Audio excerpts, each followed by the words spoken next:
The Grapes, Nuts, Flakes program coming to you from New York City, where we're playing to an audience of men on leave from the armed services and starring Jack Benny, with Mary Livingstone, Dennis Day, Rochester, yours truly, Don Wilson, and our guest conductor, Abe Lyman.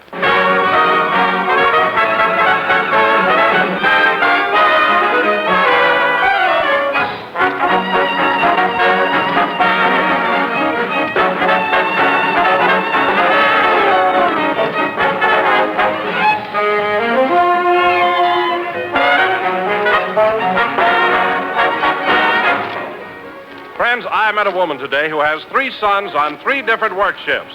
Boy, does that big 12-ounce package of delicious toasty brown grape nuts flakes get a workout at her house, with breakfast time rolling around 3 times a day. Yes, these days, breakfast may come at odd hours, but whenever it comes time for breakfast, it means time for crisp, toasty grape nuts flakes. A breakfast of malty-rich grape nuts flakes is a breakfast of swell-tasting all-around nourishment, because Grape Nuts Flakes are a whole-grain cereal. Now, whole-grain cereals are not only health builders, they're thrifty and plentiful. And they're whole grain because they bring you the important food essentials you find in the natural whole wheat. Vital food factors you need, including iron and 2 of the health-building B vitamins, niacin and B1. So get set for the breakfast shift with delicious, nourishing Grape Nuts Flakes.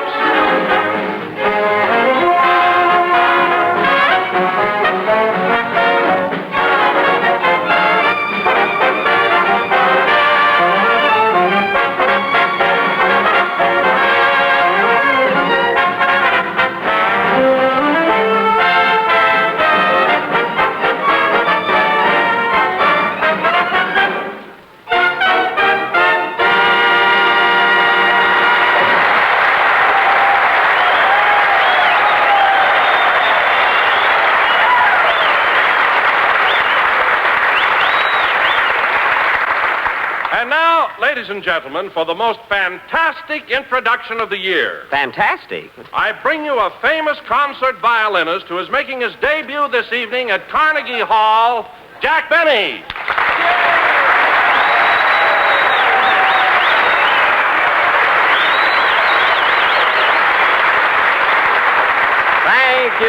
Thank you. Hello again. This is Jack Yasha Benny talking. And, folks, I'm as nervous as a pizzicato. And, Don, that's the truth. I am playing my violin at Carnegie Hall tonight. But, Jack, it's so fantastic. Will you stop saying that? This is a benefit for the Infantile Paralysis Fund, and I'm appearing as a soloist on the same program with Gladys Swarthout, Isaac Stern, Marjorie Lawrence, John Charles, and Thomas. And, That's John Charles Thomas. It's one man. It is? Gosh, I sent all 3 of them Christmas cards. Anyway, there are going to be a lot more prominent artists there, including Oscar Levant. He's going to be my accompanist. I expect him to drop by and pick me up. Well, Jack, aren't you just a bit nervous appearing with so many musical celebrities? No, why should I be nervous? We all get along fine. I'm very nice to them, and they don't speak to me. That is all but Gladys. Gladys, she thinks my playing is marvelous. Gladys Swarthout? No, Gladys Jones, her maid. She's a cousin of Rochester's. Oh, hello, Mary. Hello, Jack. Why don't you grow up?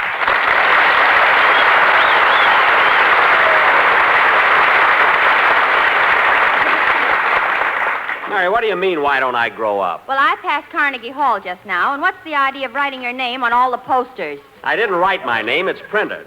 You know, I'm making my debut there tonight. Gee whiz. Just think, my first appearance on the concert stage. Gosh. Too bad my old violin teacher can't be there. Too bad he shot himself during your 5th lesson. Yeah, I'll never forget that afternoon. I was right in the middle of da-da-da-da-dee-da-dee-da-dee-da-da-da-dee-da, and bang. And I had 5 more lessons coming. By the way, Mary, you're attending the concert tonight, aren't you? Who else is appearing? Well, there's Gladys Swarthout, Isaac Stern, John Charles Thomas. John Charles Thomas. Yeah. You know, Jack, that always sounds funny to me, a man with 3 first names. Yep, John Charles Thomas. Incidentally, it's not commonly known, but I have 3 first names, too. That's right, Jack Jerk Benny.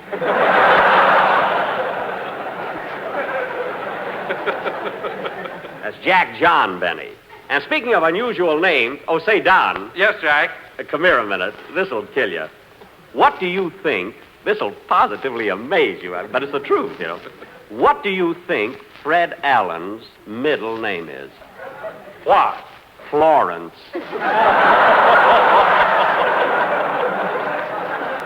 Fred Florence Allen. Imagine. Well, why in the world did his parents ever name him Florence? Well, I'll give you a hint, Don. Allen didn't shave until he was 33 years old.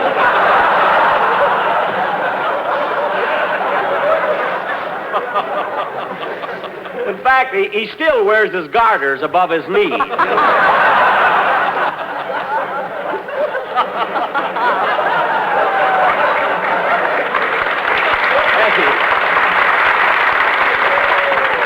Hey, Mervyn, Doris is in the audience. No kidding, huh? You should talk about Alan. I saw a picture of you when you were 15 years old and you were playing with dolls. Well, I still have a couple of dolls on my lap now and then, sister. They're still full of sawdust, too. Well, that's the cattiest remark I've ever heard. Speaking of cats, whatever became of that girl you were engaged to?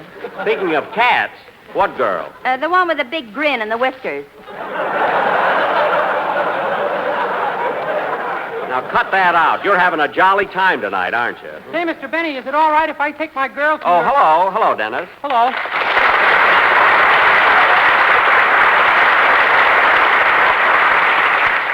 What did you want, kid? I said, is it all right if I take my girl to your concert at Carnegie Hall? Well, sure, Dennis. Is she a music lover? Is she? She's got a short thumb from pushing nickels in jukeboxes.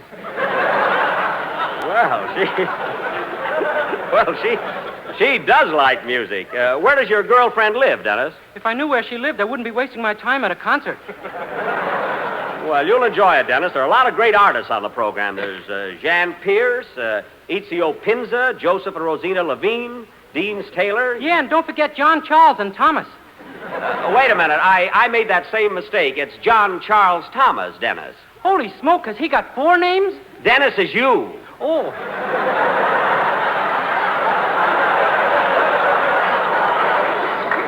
In the blue suit here. What? In the blue suit here. Yes.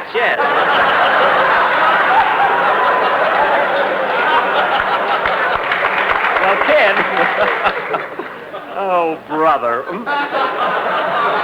Well, kid, speaking of John, Charles, and Thomas, how about a song from you, huh? Okay, but I'll never top him. So what? For heaven's sake, I don't expect to top Heifetz. Aw, Jack, you're just being modest. You're as good as Heifetz any day. What? You don't think they'd let you play in Carnegie Hall unless you were one of the world's greatest violinists. Well, that's a lovely compliment. Thanks, Mary. You're welcome, it also says here.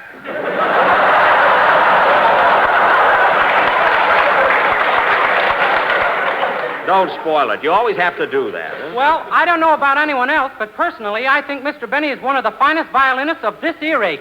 That's era. Earache. Well, there's 2 compliments shot. Oh, well. Sing, Dennis, and let's get on with the show. Wait a minute. Come in. Telegram for Jack Benny. Take it, Mary. Wait a minute, buddy. Here's a tip for you. Oh, boy, a $50. No use waiting. I got to get new glasses.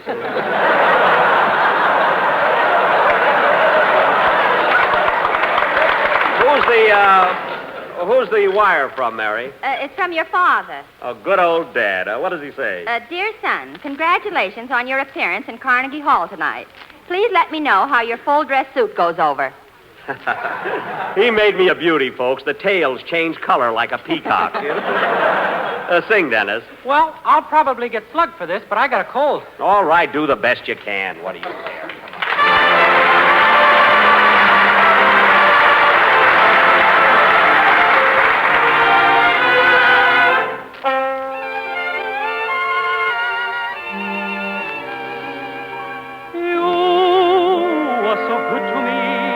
I really thought I had a place in your heart, but now I see it never was me. It was someone else right from the start. You're dreaming, he's dreaming,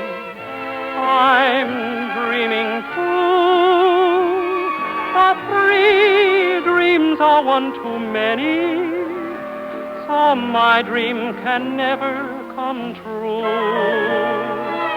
You love him, he loves you, I love you too, but 3 dreams are one too many, so my dream can never come true. My hoping that you would love me was only a madcap scheme that left me in the middle of this crazy little street on a dream. You're happy, he's happy, I know I'm through. 3 dreams are one too many, so I'll give my dream to you.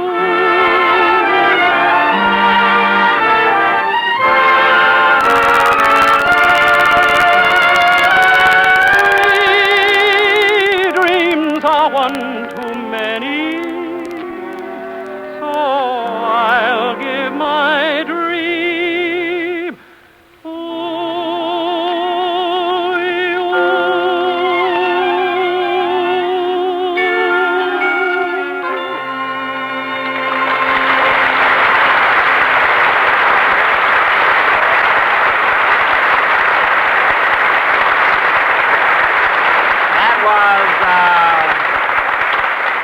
That was 3 Dreams from the picture Powers Girl, sung by Dennis Day. And, Dennis, that's one of the numbers you sing in the picture, isn't it? Yes, sir. You'll see it, Mr. Benny. I play the part of a fellow who has more money than brains. Oh. It's sure hard to act like you got money, by golly. Well, I imagine it is. Oh, hello, Abe. Hiya, Jack. Abe Lyman, fellas.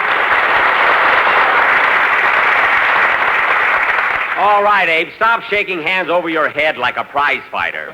What a character. Hey, before I forget it, Jack, congratulations. I hear you're going to play at Canarsie Hall tonight.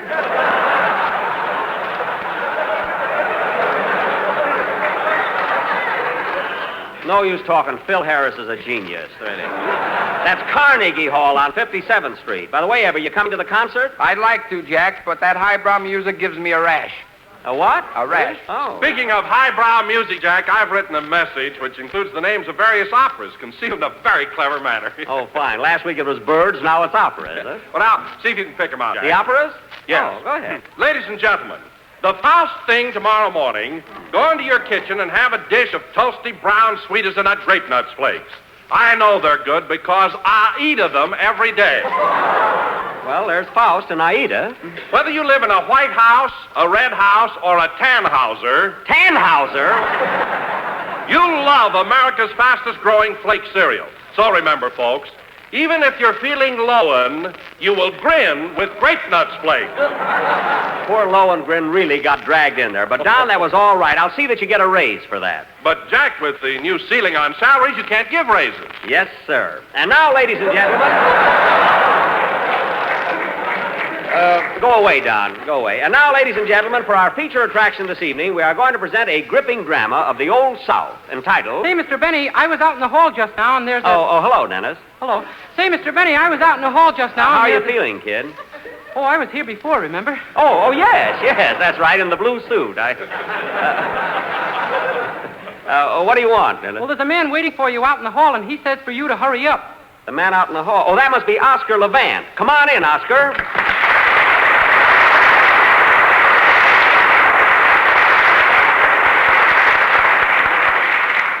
Hello, Jack. Are you all ready? Yes, I'm ready to go. Well, Oscar, I see you're prepared to accompany me on the piano tonight. Do you always wear those white gloves? These are my hands. I just came from the blood bank. Very good. I'll have to watch out for this guy. He's sharper than a buck tooth. I'll be through here in a few minutes, Oscar. Then we'll hop in a cab and go over to Carnegie Hall. Just think, Benny and Levant playing a duet. Let's walk. Maybe we'll get run over before we get there.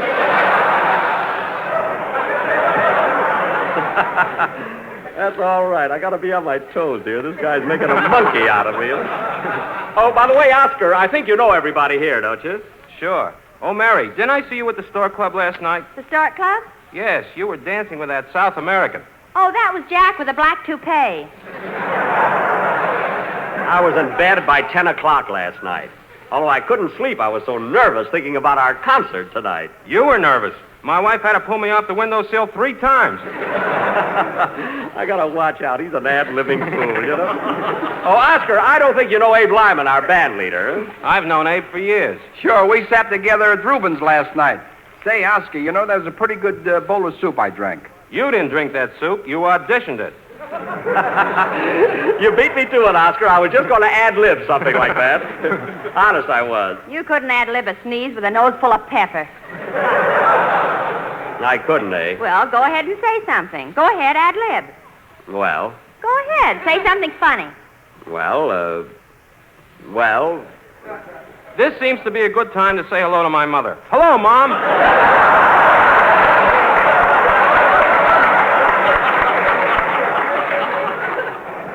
Well, I could say something funny, but how can I think with that darn Dennis Day standing there staring at me? Well, that sweat rolling down your forehead fascinates me. I wasn't thinking that hard. Well, anyway, Oscar, stick around. I'll be with you in a minute. And now, ladies and gentlemen, as I start to announce, we're going to do a satire on one of radio's most intelligent and popular programs, Information, Please. Wait a minute. You said we were going to do... Never mind. And we have prevailed upon Mr. Oscar Levant to come over here this evening and be our guest expert. I come over here to pick you up and take you to Carnegie Hall. Well, for heaven's sake, Oscar, as long as you're here, let's have some fun. It's a small enough favor to ask me after I got you on that concert. You got me on? Yes. You better lay off that Benzadrain, brother. All right, be a sport. I certainly can't do a program like Information, Please, with dopes like Abe Lyman and Dennis Day. And you. And me. Now, cut that out. Anyway, ladies and gentlemen, right after a number by Abe Lyman and his orchestra, we'll present our own version of the... I'll take it. That must be Rochester. I told him to bring my full-dress suit over here. Hello? Hello, Mr. Benny. This is Rochester.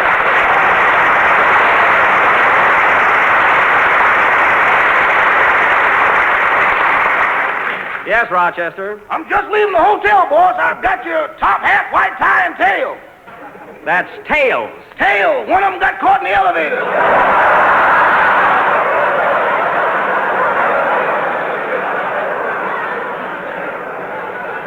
Oh, my goodness. Well, I'll certainly look funny playing my violin in Carnegie Hall with one tail. You might as well face it, boss. You're going to look funny anyway. Well, that's one of the most careless things I ever heard.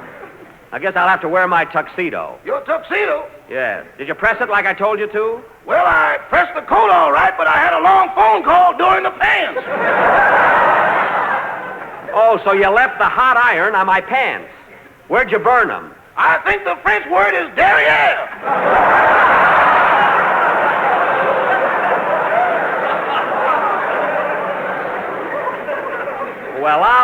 Well, what am I going to do? I can bring along some black paint.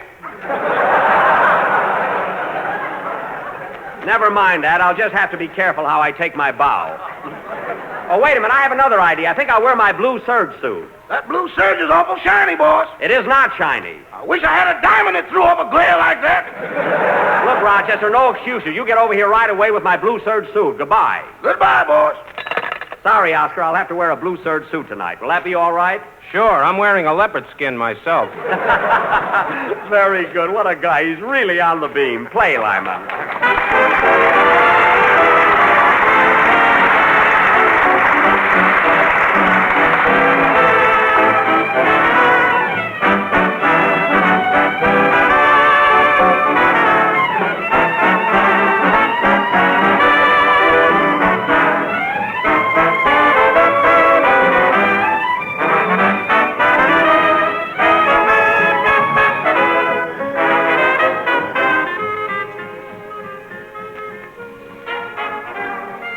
That was I Can't Give You Anything But Love. Sorry, Abe, we had to cut this kind of short, but that was I Can't Give You Anything But Love, played by Abe Lyman and his Hotel Lincoln Orchestra. Hey, that's a good one. Abe at the Lincoln. I don't get it. Who asked you to? Be thankful you got a plug. And now, Don, I think it's about time for Now, who's that? Come in. Yes, sir? Is this the Jack Benny program? I'm supposed to be in your play tonight. Oh, yes, you were going to be the villain. What's your name? Joe Besser. Messer? No, Besser!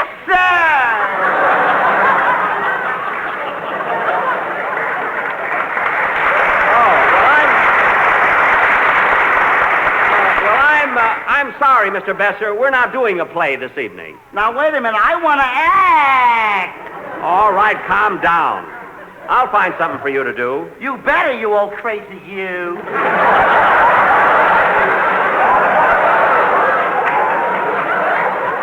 Now, sit down, please. All right, Don, let's get started. Come on. And now, folks, we bring you our version of Information, Please, with that noted raconteur, lecturer, and book reviewer of the Breeders' Gazette, Clifton Bennyman. Thank you. Thank you, Milton Wilson. And now, ladies and gentlemen, I'm sure you all know the rules of Information, Please. I will read several questions submitted by our listeners. And for each question which is not answered by our board of experts, we will give away a page from the Encyclopedia Britannica and one grape nut flake. Are the grape nut flakes here, Mr. Wilson? Yes, sir. The registers are loaded. Good. Now, I'd like to have you meet our board of experts. First, Mr. Oscar Levant, noted pianist. Or pianist. Which is it, Oscar? Pianist or pianist? What's the difference? After tonight, I may be washed up. I gotta watch this guy. He's dynamite, huh? And next, Miss Mary Livingstone, well-known authority on poetry. Have you a sample for us, Miss Livingstone? Twinkle, twinkle, little star, how I wonder what you are. Shining up above so high, don't you know there's a dim out? Very, very good. And now, Mr. Abe Lyman, noted authority on Shakespeare and literary light. There's a dim out there, too. You said it. Mr. Dennis Day, world-famous authority on. On what? And last but not least, sit down, Dennis, sit down. Mr. Joe Besser, authority on archaeology, ichthyology, and paleontology. Well, get him! And now, folks, we will proceed. You old crazy you!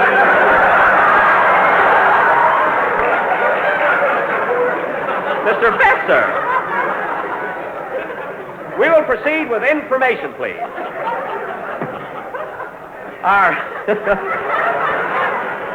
Our first question comes from Miss Bernice Butterball of Baked Potato, Idaho. Miss Butterball wants to know if you can name 3 presidents of the United States whose names begin with W. Well, I see you have your hand raised, Mr. Day. That nerve, it just flew up.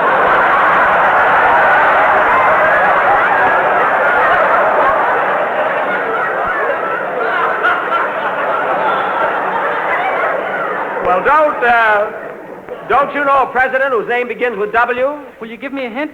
Yes. So who was the Washington Monument named after? George Monument. That's right, George Monument, Washington. And now let's have another president beginning with W. Wendell Willkie. Willkie didn't win, Mr. Levant. Well, he's working, that I know. I gotta watch that boy. He's making a straight man out of me. And now, second, a president whose name begins with W. I'm waiting. Mr. Besser, I see you have your hand up. Oh, it's not for that!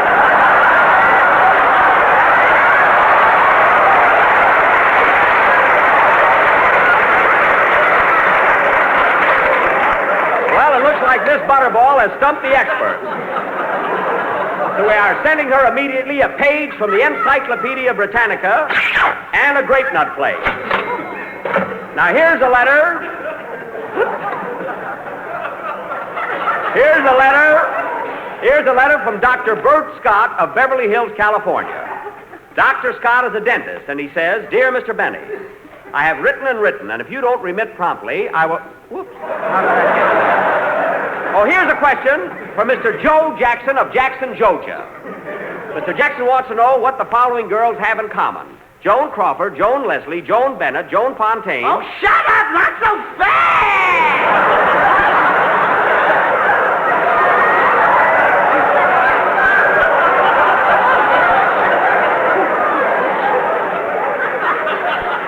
Oh, pardon me. You should know this, Miss Livingstone. What have the following movie stars in common? Joan Crawford, Joan Leslie, Joan Bennett, and Joan Fontaine. None of them will work with you. That's so. Well, thanks to your levity, Miss Livingstone, we have lost another page from the encyclopedia and a grape nut plate.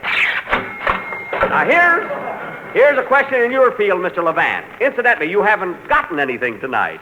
You're referring to money, of course. I'm referring to answers. Now, I'm going to play a musical selection, and I want you to identify the number. Just a second.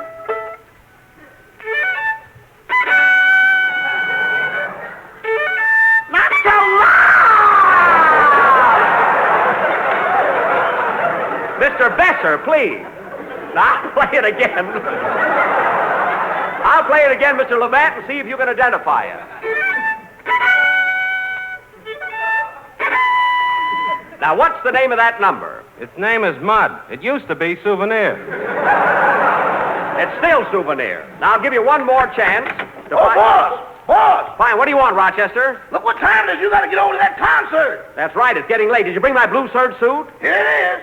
Wait a minute, that's my green suit. It was blue when you bought it. Well, too late to change it now. Come on, Oscar, let's walk over to Carnegie Hall. Yep, the last mile. Oh, don't be so pessimistic. Play, Lyman. Come on.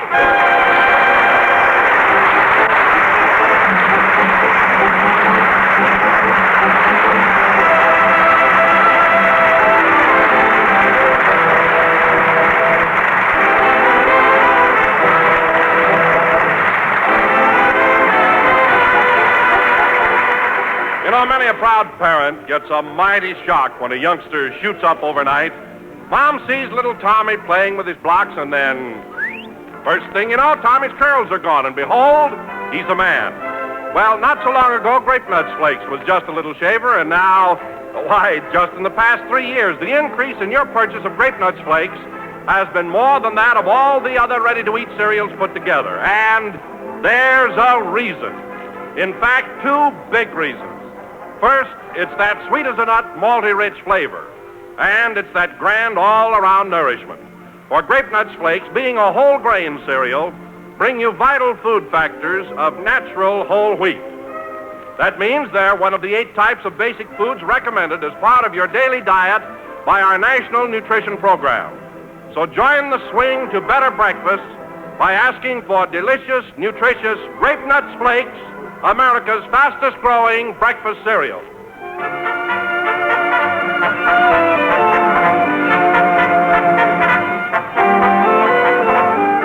That was the last number of the 16th program of the new Grape Nuts Flake series. And I want to thank Oscar Levant for appearing here tonight, and also Joe Besser, one of the stars of the Olson and Johnson hit, Sons of Fun.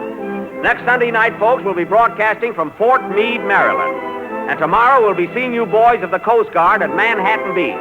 With my whole gang, including Danny Kaye, the star of Let's Face It. Good night, folks.